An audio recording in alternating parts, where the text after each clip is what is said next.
Hi there, our top story on Indian Express Opinion Videos is the story about Prime Minister Narendra Modi's visit to Israel. This visit, this momentous journey, marks 25 years of the establishment of full diplomatic relations between India and the Jewish state, the only Jewish state in the world, which in itself is a very important reason for the Prime Minister to go.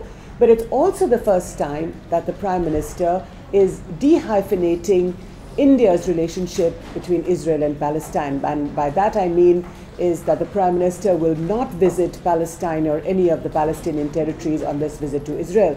But to explain the significance of this trip, what's so special about it, I have with me Shubhajit Roy on the other end of the line, Indian Express's ace correspondent. Shubhajit, can you tell us what is so special about Prime Minister Narendra Modi's visit to Israel?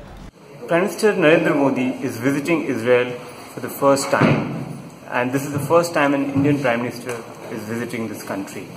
This is happening after 25 years after diplomatic relations were established in 1992. The visit is also significant because it's a standalone visit by an Indian Prime Minister. In the past, whenever foreign ministers or even the Indian President has visited Israel, they have visited Israel as well as Palestine. This time, Prime Minister Narendra Modi is making a departure from that convention and making a standalone visit to Israel. Modi visited US last week, a few days ago, and met Prime Minister, the US President, the new US President Donald Trump. And Donald Trump, in his first visit outside the US, came to Israel and met Netanyahu. Now there is an interesting common set of interests all these leaders share, and on some of the issues, not all obviously, but the common issues of concern of terrorism is a very significant glue factor within these three leaders and within these three countries. So there is a possibility of greater engagement between these three countries, and because Prime Minister Modi has dehyphenated India's relationship with Israel vis-a-vis India's relationship with Palestine, with this visit, this particular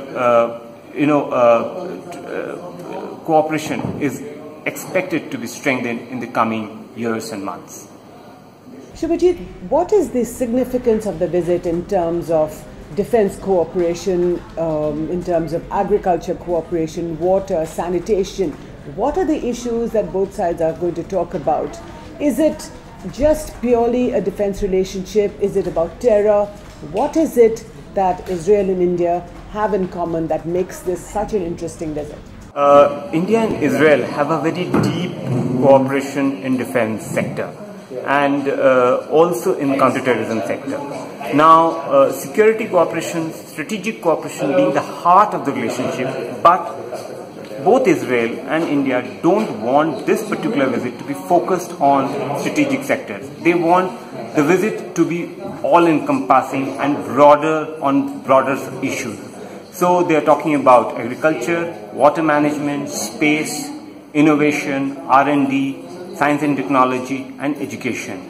There are hosts of agreements that are likely to be signed, and a new Indian Cultural Center is expected to be opened or to be announced during this visit. Apart from that, there are 3 agreements on space cooperation that is expected to be announced at the end of the visit. Rest, during the meetings, through the meetings between Prime Minister Modi and Israeli Prime Minister Netanyahu, we will probably see more enhanced cooperation in the strategic sector. Now, many political observers, Shubhajit, have pointed to the fact that the Prime Minister, the representative of the BJP, a right-wing Hindu nationalist party, is going to Israel, and that the BJP has always had very strong relations with this country. The Prime Minister himself, when he was Chief Minister of Gujarat, we know, went to Israel in 2006. So is this the right-wing politics of both governments, of the Prime Minister, of the BJP, as well as Bibi Netanyahu's government, that is so important? What is it that makes this such an interesting visit? Well, you're correct, you're right that two right-wing governments are in power, and traditionally BJP government has been open to a more proactive, more visible relationship with Israel, unlike the Congress or the left parties. That has helped with Likud party here, which is headed by Prime Minister Netanyahu, and both have ideological commonalities on issues of terrorism and also on global issues of concern. So I think there is a lot of meeting point, and that is the reason why the Israeli Prime Minister would be hosting him for a dinner to begin with, will be receiving at the airport, and also will be spending most of the time in most of the events, including the Indian community reception event, which will be attended by both the Prime Ministers, which is quite unusual. The last time one could recall was when Prime Minister visited UK and addressed the Indian community at the Wembley Stadium, when the British Prime Minister David Cameron had also made a similar gesture. So this kind of, this kind of gesture by Prime Minister Netanyahu means that there are a lot of commonalities, and over 2 days they would share their vision and probably elevate their partnerships. Thank you so much, Shubhajit, for explaining this very interesting story. I know you'll be closely covering the Prime Minister's visit over the next couple of days in Jerusalem, in Haifa, and we will be following you. Meanwhile, thank you so much for watching.